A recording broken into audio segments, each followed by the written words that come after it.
مفتی اختر صاحب کے بیان سننے کے لیے مفتی صاحب کے چینل کو سبسکرائب کریں۔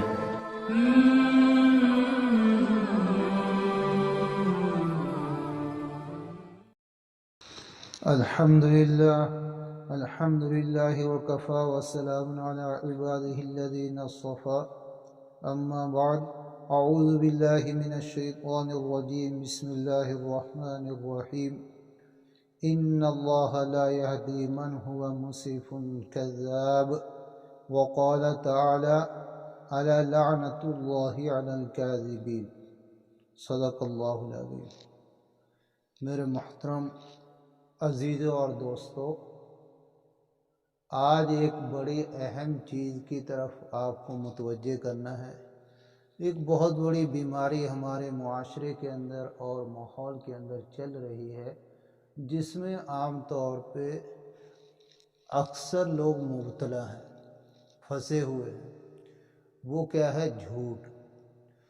جھوٹ کے بارے میں قرآن میں بھی بڑے سخت الفاظ آئے ہیں، اور حدیثوں میں تو بہت زیادہ اس کے اوپر وعیدیں اور عذاب کی عذاب سنایا گیا ہے۔ چنانچہ حدیث پاک میں آتا ہے، اللہ کے نبی صلی اللہ علیہ وسلم نے ارشاد فرمایا کہ جس آدمی کے اندر 4 چیزیں ہوں وہ پکا منافق ہے۔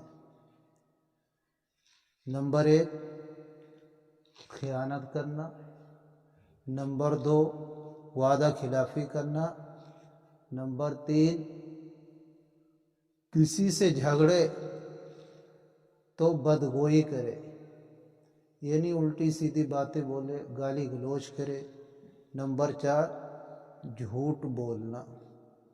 تو جس کے اندر یہ 4 چیزیں ہوں پکا منافق ہے۔ ایک حدیث پاک میں آتا ہے، اللہ کے نبی صلی اللہ علیہ وسلم نے ارشاد فرمایا، 3 مرتبہ یہ بد دعا دی کہ بربادی ہو ایسے آدمی کے لیے، بربادی ہو ایسے آدمی کے لیے، بربادی ہو ایسے آدمی کے لیے جو لوگوں کو ہنسانے کے لیے جھوٹ بولتا ہے۔ آج ہمارے معاشرے کے اندر دیکھو کہ ہم دوسروں کو خوش کرنے کے لیے، تھوڑی دیر ان کو ہنسانے کے لیے کیسی کیسی جھوٹی باتیں ملا کر اور اپنے پاس سے جوڑ کر ان کو سنا دیتے ہیں، اور تھوڑی سی دیر کے لیے سب ہنس لیتے ہیں۔ لیکن نبی کی بد دعا 3 مرتبہ بد دعا دی۔ نبی کی بد دعا تو ایک ہی مرتبہ کافی ہوتی ہے، اور پھر نبیوں کے نبی ہیں۔ تو اس لیے میرے دوستو جھوٹ سے بچو۔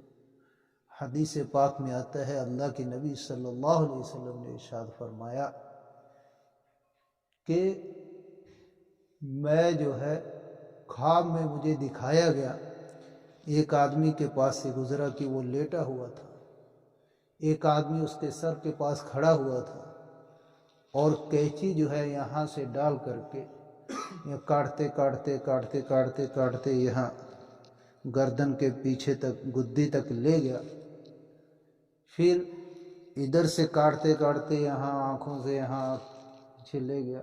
ابھی ادھر پورا نہیں ہونے پایا کہ ادھر صحیح ہو گیا، تو یہ ادھر پھر یہاں سے شروع کر لیا، پھر یہاں لے گیا، پھر یعنی اب آپ اندازہ لگائیں کہ زندہ آدمی کے قینچی یہاں سے ڈال کر کے یہاں سے کاٹا جائے، اس کو کتنی تکلیف ہوگی، کیسا وہ تڑپے گا، اور وہ تڑپ رہا تھا۔ تو اللہ کے نبی صلی اللہ علیہ وسلم نے پوچھا، بھئی اس کا کیا وجہ ہے؟ یہ کون آدمی ہے؟ اس کا جرم کیا ہے؟ کس کی وجہ سے، کس عمل کی وجہ سے، کس جرم کی وجہ سے اس کو ایسی سزا دی جا رہی؟ تو بتایا گیا کہ دنیا میں جھوٹ بولتا تھا۔ اسی طرح حدیث پاک میں آتا ہے، اللہ کے نبی صلی اللہ علیہ وسلم نے ارشاد فرمایا، سچ نیکی کی طرف لے جاتا ہے، نیکی جنت کی طرف لے جاتی ہے۔ جب آدمی سچ بولتا ہے، سچ کی عادت بنا لیتا ہے، تو اللہ کے ہاں سچا لکھا جاتا ہے۔ اسی طرح برائی جھوٹ جو ہے برائی کی طرف لے جاتا ہے اور برائی جہنم کی طرف لے جاتی ہے۔ جب آدمی جھوٹ بولتا رہتا ہے، جھوٹ کی عادت بنا لیتا ہے، تو اللہ کے ہاں جھوٹا لکھا جاتا ہے۔ اسی طرح حدیث پاک میں آتا ہے، اللہ کے نبی صلی اللہ علیہ وسلم نے ارشاد فرمایا کہ جس آدمی کو اللہ اور قیامت کے اوپر یقین ہے، اس پر ایمان ہے، تو اس کو چاہیے کہ اگر بولنا ہے تو اگر بھلی بات ہے، کوئی اچھی بات ہے، تب زبان کھولے، ورنہ زبان کو بند رکھے۔ اسی طرح ایک مرتبہ پوچھا گیا اللہ کے نبی صلی اللہ علیہ وسلم سے کہ سب سے اچھا آدمی کون ہے؟ تو آپ صلی اللہ علیہ وسلم نے ارشاد فرمایا، سب سے اچھا آدمی وہ ہے، سب سے افضل آدمی وہ مسلمان ہے کہ جس کی زبان اور جس کے ہاتھ سے دوسرے لوگ محفوظ رہیں۔ تو بھائی آپ اندازہ لگا لیں آج ہمارے معاشرے کے اندر جھوٹ کیسا عام ہو گیا۔ موبائل پر فٹافٹ جھوٹ بول رہے ہیں، دکاندار جھوٹ بول رہا، خریدنے والا جھوٹ بول رہا، لینے والا سامان جھوٹ بول رہا، بیچنے والا جھوٹ بول رہا، کارخانے والا جھوٹ بول رہا، اور ملازم جھوٹ بول رہا، اسی طرح مالک جھوٹ بول رہا۔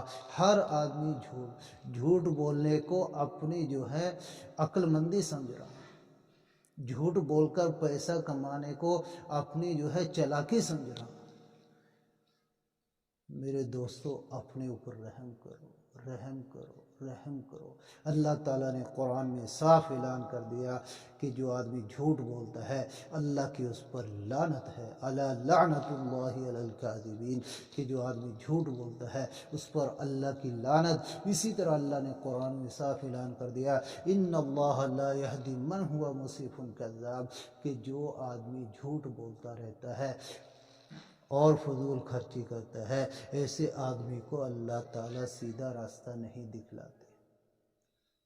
تو میرے بھائی، سب لوگوں سے درخواست ہے کہ اپنے اوپر رحم کھائیں، رحم کھائیں، رحم کھائیں۔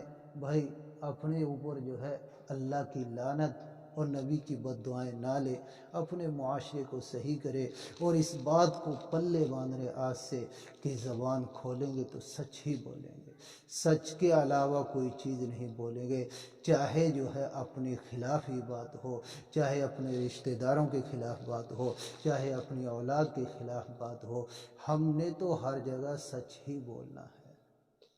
جان نکل جائے لیکن جھوٹ نہیں بولیں گے۔ مسلمان ہو کر جھوٹ بولیں، یہ تو ہو ہی نہیں سکتا۔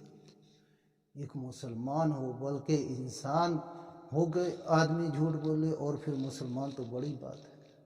بھائی ہم تو اشرف المخلوقات ہیں، اور پھر مسلمان کے لیے خاص طور پہ یہ بات بتائی گئی ہے کہ وہ آدمی جو جھوٹ بولے یا جو ہے مسلمان ہو کر بہت جھوٹ بولے، ایسا ہو ہی نہیں سکتا۔ تو بھئی ہم کیسے مسلمان ہیں آج؟ جھوٹ کو اپنا ہنر اور جو ہے اپنی عقل مندی سمجھتے ہیں۔ تو اس لیے بھائی اپنے اوپر رحم کھاؤ، رحم کھاؤ، رحم کھاؤ۔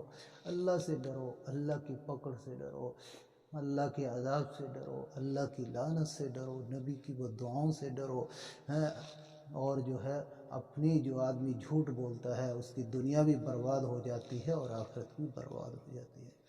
اس لیے سب لوگ آج سے یہ بات جو ہے پلے باندھ رہے کہ جو ہے ہر حال میں سچ بولیں گے، کچھ بھی ہو، کتنا ہی بڑا نقصان ہو، چاہے ہمارا ہو، ہمارے گھر والوں کا ہو، رشتہ داروں کا ہو، دوستوں کا ہو، بالکل ہرگز جھوٹ نہیں بولیں گے، سچ ہی بولیں گے۔ کہیں گواہی دینی پڑے سچی گواہی دیں گے، کوئی جھوٹ نہیں بولیں گے۔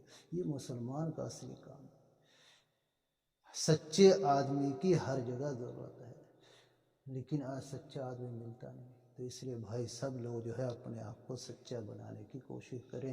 اللہ تعالی ہمیں جو ہے جھوٹ جیسی جو ہے گندی چیز سے بچنے کی، اور جو ہے اپنی لعنت سے اور اپنے نبی کی بد دعاؤں سے بچنے کی توفیق دے۔ وآخر دعوانا الحمدللہ۔